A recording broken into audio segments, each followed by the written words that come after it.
Okay, I'm here at the USA Cylinder booth. I got Chris Carrico. Talk about your role with USA Cylinder. Yeah, so you know, my wife Brittany is the owner, and I'm now coming into sales to help lighten the load on her end a little bit. We have our new location in Tennessee, which we've had for a little over a year now, and there's a lot of new customers out there that haven't necessarily bought from us, because prior to us being in only California, the shipping was, you know, pretty costly. So that's what I'm doing now, is trying to assist with sales and, you know, contact new customers that we can help service on this side.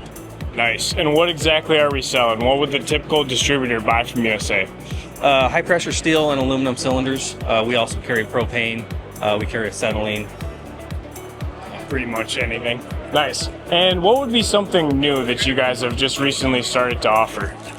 So just recently we have partnered with WorldCoa to start stocking and supplying their gas packs. Nice. If you order the gas pack from us, it's going to come fully assembled with the cylinders in it. So it's like a one-stop shop. You don't have to, you know, buy the pack here and then buy the cylinders here and then assemble it yourself. We're going to offer it as a fully assembled package to the customer. Nice. Turnkey. Love that. All right. Well, there's a quick update from Chris here at USA Cylinder booth. Thank you guys for everything that you do here at GAWDA. It's always great to see you and Brittany here at the shows. Yeah. Thank you.